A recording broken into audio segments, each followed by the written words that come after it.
আসসালামু আলাইকুম। আজকে আমাদের গৌরবের দিন। যে যে বিপ্লবের মাধ্যমে বাংলাদেশ আজকে নতুন বিজয় দিবস সৃষ্টি করল, সেটাকে সামনে রেখে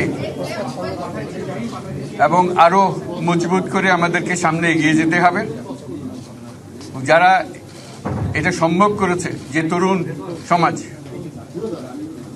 তাদের প্রতি আমি আবার সমস্ত প্রশংসা এবং কৃতজ্ঞতা জানাচ্ছি তাদেরকে। তারা আমার পাশে আছে। এরা এই দেশকে রক্ষা করেছে, এই দেশকে নতুনভাবে পুনর্জন্ম দিয়েছে এবং এই পুনর্জন্মে যে বাংলাদেশ পেলাম, সে বাংলাদেশ যেন অত্যন্ত দ্রুত গতিতে এগিয়ে চলতে পারে, সেটাই হলো আমাদের শপথ। সেটা আমরা রক্ষা করতে চাই, এগিয়ে যেতে চাই। আজকে আবু সাঈদের কথা মনে পড়ছে আমাদের, যে আবু সাঈদের ছবি বাংলাদেশের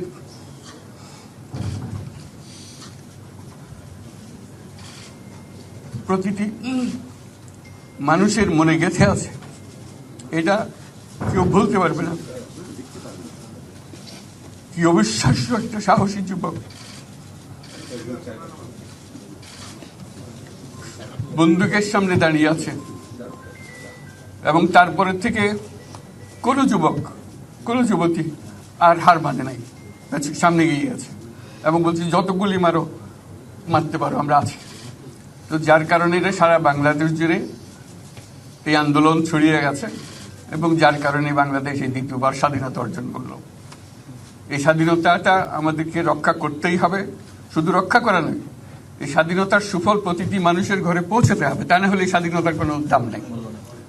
এই স্বাধীনতাটাকে পৌঁছানো হলে আমাদের শপথ, আমাদের যে প্রতিজ্ঞা, যে আমাদেরকে এটা করতে হবে, ঘরে ঘরে পৌঁছাতে হবে। মানুষ যেন জানে যে বাংলাদেশ স্বাধীন হওয়ার অর্থ হলো তার নিজের পরিবর্তন, ব্যক্তির পরিবর্তন, সুযোগের পরিবর্তন, তার ছেলে মেয়ের ভবিষ্যতের পরিবর্তন।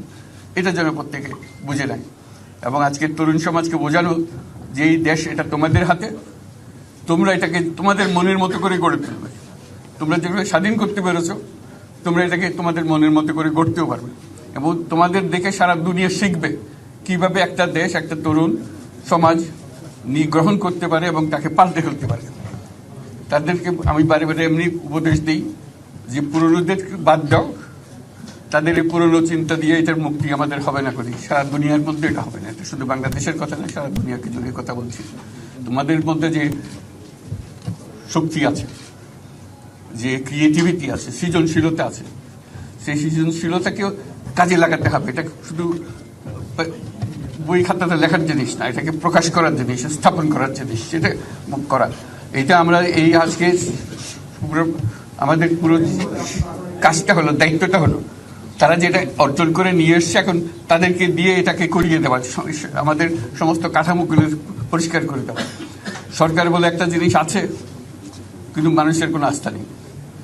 মানুষ মনে করে সরকার একটা দমন পীড়নের একটা যন্ত্র, যেখানে পায়, যেখানে সুযোগ পায় তারা একটা কষ্ট দেওয়া, তার থেকে নিংড়ে দেওয়া, যে সকল স্তরে। এটা হলো তার থেকে কেমনভাবে সামাল দিতে হবে তাকে, একটা ভয়ের একটা জিনিস, তাকে সামাল দিয়ে চলা। এটা হলো সরকার। এটা সরকার হতে পারে না। সরকারকে দেখে মানুষের বুক ফুলে উঠবে যে আমাকে সাহায্য করবে, আমাকে রক্ষা করবে, আমার সরকার আমার জন্য দাঁড়াবে। সরকার তার জন্য দাঁড়ায় না কোনো সময়। এই সরকার হবে, সেই সরকার মানুষকে রক্ষা করবে, মানুষের আস্থাভাজন হবে। এটা কেউ জোর করে তাকে বলার ভালো হচ্ছে এটা না। সে নিজে নিজে বিশ্বাস করবে, সরকারি লোক দেখলে বলবে আমার লোক, আমাকে রক্ষা করার লোক। সেই আস্থাটা আমাদেরকে ফিরিয়ে আনতে হবে মানুষের মনে। তাহলে মানুষও যোগ দেবে এটাতে। মানুষ এখন পিছিয়ে থাকে যে কিসের মধ্যে আমাদেরকে ঢুকিয়ে দিচ্ছে।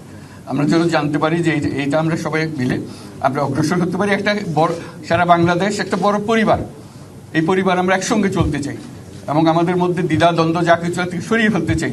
যারা বিপথে গেছে তাদেরকে পথে আনতে চাই, যাতে করে একসঙ্গে আমরা কাজ করতে পারি।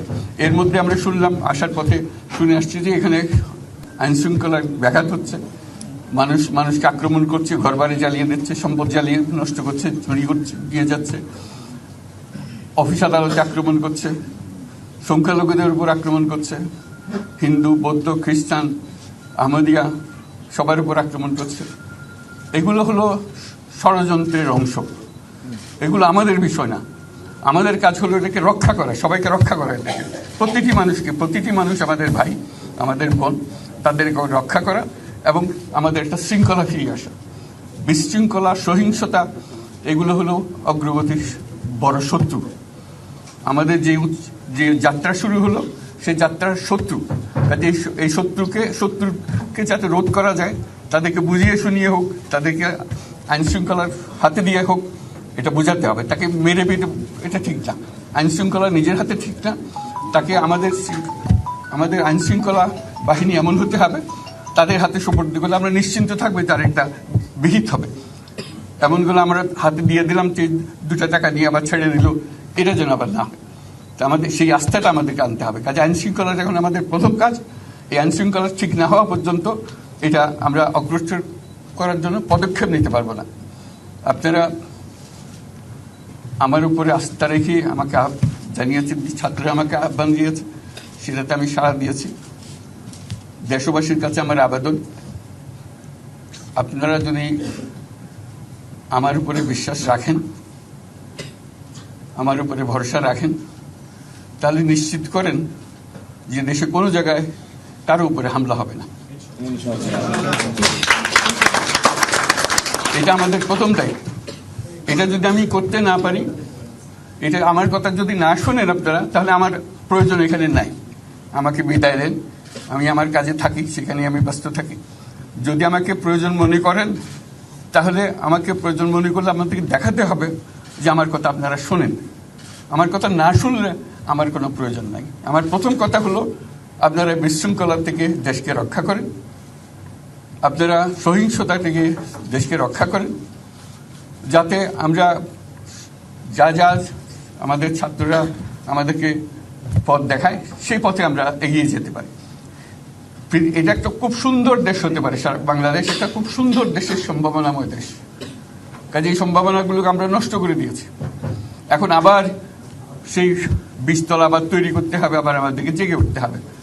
তারাই এই বীজতলা তৈরি করবে, তাদের হাত দিয়ে হবে, এবং তাদের দিকে আমরা তাকাবো এবং আমরা তাদের নির্দেশ মতে আমরা অগ্রসর হব। এখানে সরকারি কর্মকর্তা কর্মচারী যারা আছেন, সেনাবাহিনী, বিমান বাহিনী, নৌবাহিনী প্রধানরা যারা আছেন, তাদের প্রতি অনুরোধ, আমরা একটা পরিবার, এইটার মধ্যে যেন আমাদের গোলযোগ না হয়।